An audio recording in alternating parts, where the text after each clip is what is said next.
As folks enter, feel free, get comfortable, enjoy your lunch and a little bit of learning here today.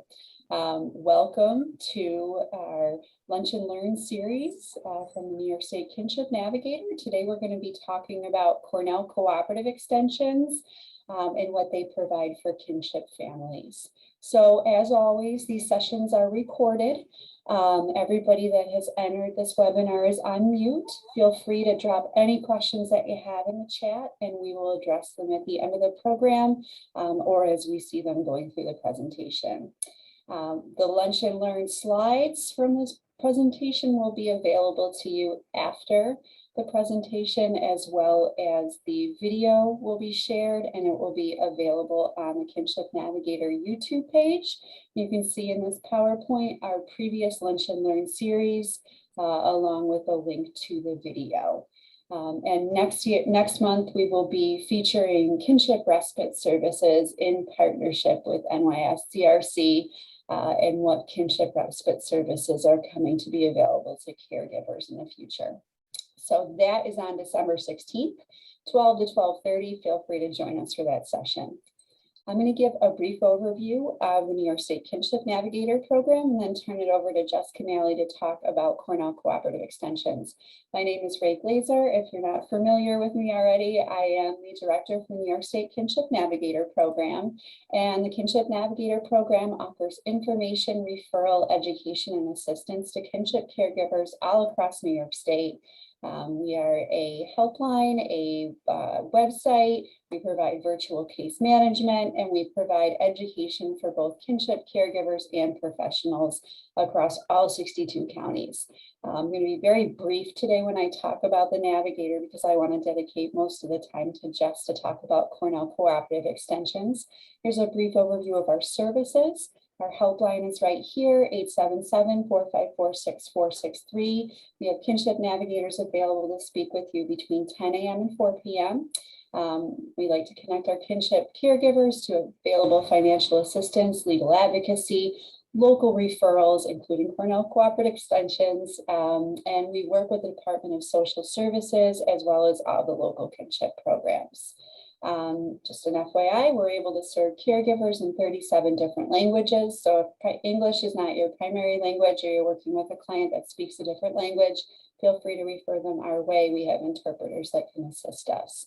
Here's a quick screenshot of our website, www.nysnavigator.org. Our helpline is right across the top. At the bottom right-hand corner of the screen, you see where you can speak with a kinship navigator during business hours via online chat, if you prefer that to phone. We also have an email address under our About Us screen where you can contact us, or our Contact Us screen where you can submit an email to a kinship navigator and we'll get right back to you. Of note, on our website, we have legal resources for kinship caregivers, over 70 cited legal fact sheets running from everything for financial assistance, legal options for care, school enrollment, obtaining vital documents, just to name a few. And we have a clickable map on our homepage that brings you to any county in New York State and shows you the services that are available to families. One main component of our program that's pretty new is our virtual case management program.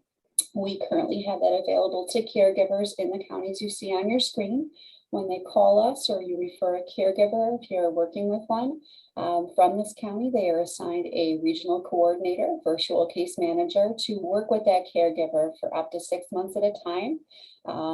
We offer them the same information and education that we would on the helpline, but we take it a little bit further with our virtual case management, and that case manager stays with you for up to 6 months at a time, can assist you with facilitated benefits application, facilitated referrals, and extensive follow-up from the Kinship Navigator. So really holding your hand virtually as you navigate the process of caring for another relative's child.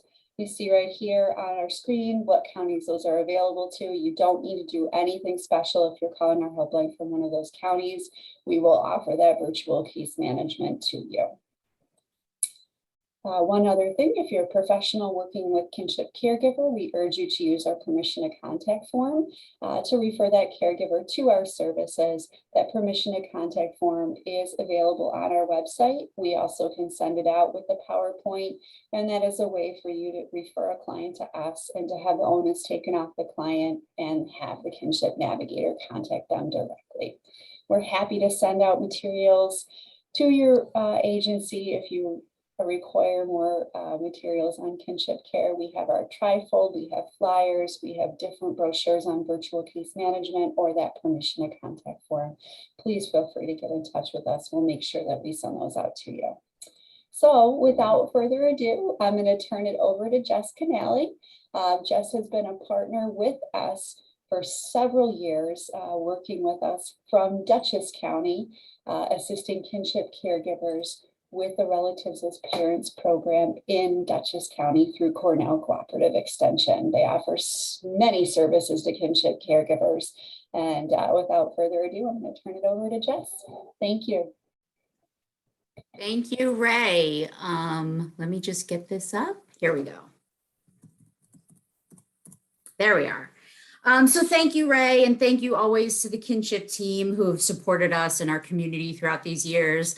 And I appreciate everybody who has joined us today. If you're anything like me, a week before Thanksgiving, you're thinking about all the butter that you're going to be using in your stuffing and your pie crust. So, and it's going to be a lot. So that's what I've been thinking of this past week. So thank you for coming on today.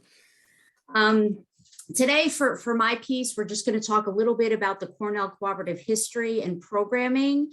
Then we're going to get more specific about Cornell Cooperative Extension, Dutchess County, and what the CCEDC programs do with our kinship programming. So the first thing I want to ask, we're going to talk about the purpose, the history, and locations is, and you can write this in the chat, and I do believe, ooh, I'm not sure if I can see the chat with my screen open like this. The chat covered for you, Jess. Okay. So we're going to ask you in the chat, does anybody know how many Cornell Cooperative Extensions are in in New York State? Anybody want to put some numbers up?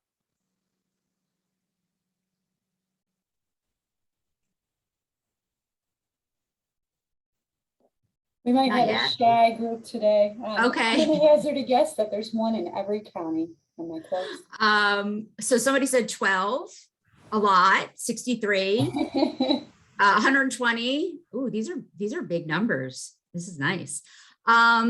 So yeah, so I see people putting around 60, 63. They're probably thinking that there's one in every county, which that is really the case. There's actually 55 Cornell cooperatives, but some share a, oh, I see somebody put in their answer right after I said it. Yes, Mark, you are correct. So there's 55 because some share it, but there is, essentially is one in every county in New York State. So my next question to you, now that you know there are 55 Cornells, how many of you, and you can just write yes or no, how many of you have been aware of the Cornell Cooperative Extension in your county? Just aware of it. Okay, so I've got some yeses. Great. It looks like people are aware of these, which is wonderful. And of the people, again, how many of you, oops, I lost my questions. How many of you have used it? Okay, so some people are saying no, they didn't know there was one. They've trained with us, mostly guarding, but not family services. That's actually really important. We hear that a lot. We hear that a lot of people know about it because of 4-H or agriculture, but there really are a lot of other programs, which I will talk more about. So of the people who have said yes, I've been aware of it, how many of you, and again, just a yes or no, if you want to explain your answer, how many of you have used their services? Great. So some people, I see some yeses. Okay, that's good to know. So of this group, we have some yeses, some nos, some people haven't even been aware of it.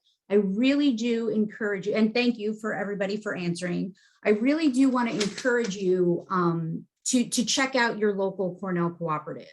So some of the programs we have, they are very diverse in their areas, and they all have all Cornells have a similar mission, but the different departments really can help a lot of the families we work with. So some of the extensions in your area might have farming and food production, parenting, family life and family dynamics, children's health and nutrition, veteran and military family opportunities, water, land, and energy conservation and management, community resilience, nutrition, education and health, and financial security and economic vitality. So that's just kind of an array of what you might see in your area.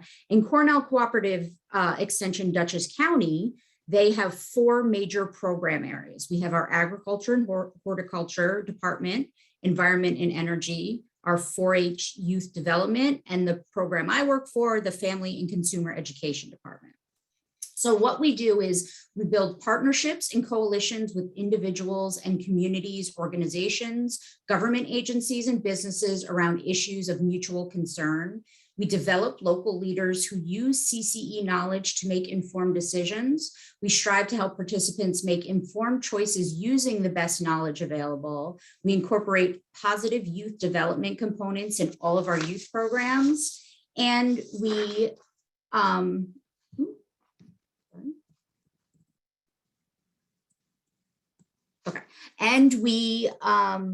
we connect learners with educational resources found in locations throughout the world. So that's kind of some of the stuff that we do in our area, kind of some of the Cornells do the same. So now I'm going to talk about each department individually and how they connect to our kinship programming, because each department actually has a connection. So our first one, agriculture and horticulture. So one of the programs that we use in this department that connects to kinship is their Master Gardener program. Somebody in the chat had said that they've worked with gardeners before. So this program helps educate communities on food sustainability with lessons on growing food, making compost. They also educate on ticks and some other vector-borne diseases in our area, invasive plants, and other bugs in the area. So this program works with our RAPP families. And I'm sorry if I hadn't said it before, I think Rae had said it. RAPP for us is our kinship program, the relatives as parents program. So they work with RAPP families, and they helped us map out a community garden at our office space. So teens from the RAPP program were able to come, learn about gardening, what's best in the area to grow, what type of soil to use, and so on. This was a really fun project because some of the kids in our area don't have backyards, or their families aren't very interested in gardening. So they were able to come to this space and feel a connection, which was really special.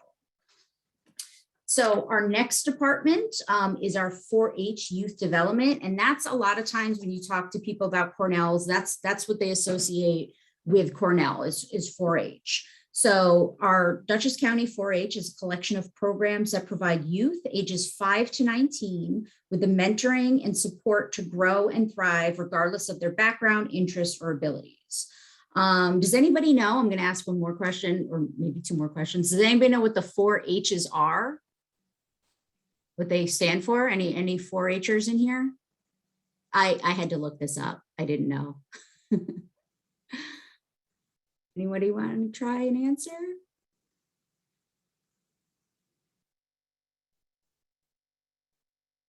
All right, so we got no takers. Maybe you're like me and didn't know it before this. But the 4-H's stand for head, heart, hands, and health. So that's what our 4-H is. So our kinship program works with the 4-H in a few ways. One of the ways is we often have teen 4-H volunteers come and work with our youth. The youth love this because it's somebody closer to their age who's engaging them in their interests and fun topics.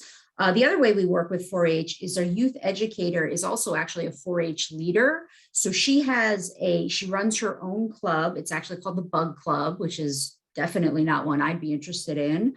But some of our younger kinship youth are also part of that. So they get to go to these clubs and connect with each other outside of the kinship program, which again is a really special thing for them. The next department in our area is the Environment and Energy Department. This one we actually work with quite often because this helps some of our lower income families and really all of our families with some of the heating costs throughout the year. So the program we work with is actually called the Community Energy Engagement Program. It's called CEEP. And these programs help residents and businesses reduce their energy consumption and energy costs and make informed energy decisions. The community energy advisors connect with resources and networks that provide cost-saving opportunities in the community. And these programs help reduce the heating and electric bills. They help people take charge of their energy budget with home and business energy assessments. They help assess the financing and programs that are offered free or reduced costs. And they start to help generate clean, renewable energy at home. Every November, actually, we just had the person come in. We have our educator come to the RAPP meetings and go over all the cost-saving programs available, and they review what's come out in the past year, ways you can reduce your heating and cooling bills. One thing that I learned from them is when you see icicles on your house, that's a heating problem. That means heat is escaping. I just thought it was like pretty little things you could look at. But apparently it's a real problem. So that was a lesson for me. And the last group that I'll be talking about is our department, the Family and Consumer Education Department. We work with almost all of our programs work with the RAPP group. So here you see our RAPP picnic, and we have the Relatives as Parents programs. We have parenting workshops that we do through DCFS. We do a community parenting program for anybody in the community who'd like to join. We do wellness programs about like consumable fish in the Hudson River, and we do financial literacy programs. And here we're just going to talk a little bit more in depth for our Relatives as Parents program. That's our kinship program. You see our fun Halloween event there. So how we help, and this might be very similar to some of the work that everyone on this call does, we run several research-based parenting programs, including PS It Works, Parenting a Second Time Around, and Discipline is Not a Dirty Word. We incorporate many of these elements into our support groups. We also teach about financial literacy, which includes our saving, budgeting, needs and wants, the use of credit, student loans, FICO scores, borrowing money, and record keeping. Our families have found these very, very valuable. It's not something kids get in school. It's not something you necessarily hear about until there's a problem. So we try to incorporate some financial literacy into our programmings as well. And our wellness program through RAPP can include meditation, life coaching. We do yoga, deep breathing for de-escalation and sensing cues in your body, which can also be really helpful for families. The way we run support groups, and again, you may have heard this before the pandemic, we had a group every week. So we did it about 4 times per month in different locations throughout Dutchess County. If you're familiar with Dutchess County, it's kind of a big, long county. So we have a lot of different areas. And we would come in for a family meal. We would all eat together, talk about what's been going on, the month, what's coming up, fun things like that. And then we would either split the group and do a youth group and have them do either an education or just a fun activity. And then the adults would stay with me, and we would do either a relevant community organization speaker, we would do peer support. Sometimes with the youth, if we were doing a program, let's say about energy, right? We're talking about lowering costs and what we can do in our home. The youth might do a mirroring program about shutting the lights off and why that's important. Or we would bring the energy bike, and they would see how much energy it takes to like start a blender. So there's the mirroring program, and also some intergenerational things. Sometimes the kids would, when the Olympics came around the last time, we did a family Olympics with everybody. We might do something where the kids do something and then they come and present to the adults. So as much interaction and also some separate space as well. Okay. And like I had said, this is our support group. This is, we're now on Zoom. We were a little worried, obviously, when we went from in-person to on Zoom that we'd lose quite a few people. We lost some, we don't see some on our Zooms, but really every single month, parents, grandparents, family members are showing up to be on these Zooms. We also do a separate youth one. Those can also be a little bit challenging because a lot of times now the kids are back in school, but that first year, you know, they had been on Zoom all day, and then to do an extra Zoom was a little difficult, but we kind of found our rhythm, and hopefully we'll be going back to in-person soon. So this is just the flyer that we send out to let people know if they want to join our Zoom. This is some of the information. And just a little bit more specific, some of the activities that we do is every year we do an annual picnic. We were very lucky to do it this year. You know, July just happened to be a pretty good month for not spreading things too much. So we had our in-person picnic, which was great. The families hadn't seen each other in over a year. We have our therapy dog that you can see on the screen is Toby. Toby's a great guy. He comes in once in a while. We've done yoga. Again, like I said, life coaching. We had a session that was really, really powerful. As a facilitator, there's some things you feel like maybe you can't say or push on. So we had a life coach come, and she really dug into some of the issues that people were dealing with, and it was very impactful. We do crafts, backpack and school supply giveaways. We do our holiday parties. Like I said, financial literacy training, the family cooking. We do that with our SNAP Ed group, which is the nutrition group in our Cornell Cooperatives, photography lessons. We do some teen programming separate. And then in the fall, we do apple pumpkin picking, which is always a lot of fun. Another program that we do that's been very, very good for our families is the Office for the Aging gives us a little bit of funding so that we can send kids to summer camp. It's their own camp, whichever camp that they choose. We just give them a little bit of funding for that. Sometimes it covers the whole thing. Sometimes it just covers a little bit of it. But if they're part of the RAPP group, we have little scholarships that allow them to either go to a week of camp or just be part of the whole summer camp, whatever it is. And the families really, really appreciate that. We consider that like a respite activity. Some of the programming, it says future programming, some of this we've done. We brought somebody in for mindfulness and meditation. Actually, at the beginning of the pandemic, we had somebody come for several sessions in a row who could teach us how to kind of take a break, take a minute, do some deep breathing, do some mindfulness, which was wonderful. As you guys know, a lot of our families, some of the issues they have is the parents have substance use disorder issues. So we brought in Lexington Center for Recovery to talk to them. Like I said, family cooking, PACE parenting workshops, legal services of the Hudson Valley, and Mental Health America have all been programs we've done. And I had mentioned before, every single department at Cornell can help with kinship. And again, please check out your local Cornell. If it's not every department, there's certainly probably some that would be very helpful to working with your kinship families. And these are just a few of ours. And this is just some of the stuff that we've done throughout the year. So in the top right corner, you have our spaghetti towers that we did for a Christmas party, family cooking. We have a backpack giveaway. Again, there's Toby, our therapy dog, relay races, dancing at our picnic. There's our yoga, and we made some igloos with, looks like marshmallows at some point. I'm going to assume that was a Christmas party. We don't usually just load people up with sugar. And these are some of our collaborations. So obviously Cornell doesn't have everything, and we often reach out to other groups, and these are a few of them: Kinship Navigator. I had said Dutchess County has some very rural areas. So we have a rural health network that's been very helpful.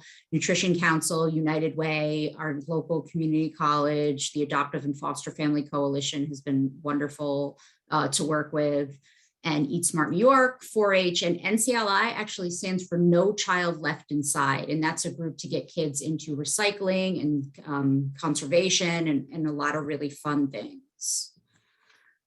So this is our social media, and I'm not a very big social media person, so I leave that to other people. I know we're very good with our Instagram, not great with our Facebook, and almost not existent with our Twitter. So, if you want to find us, I would suggest Instagram. It's at FCE Dutchess. And that's my contact information. If you have any questions after this, I'd be happy to answer them.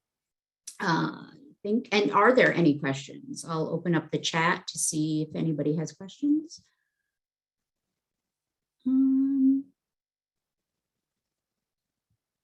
Oh, I see somebody did have the 4-H's.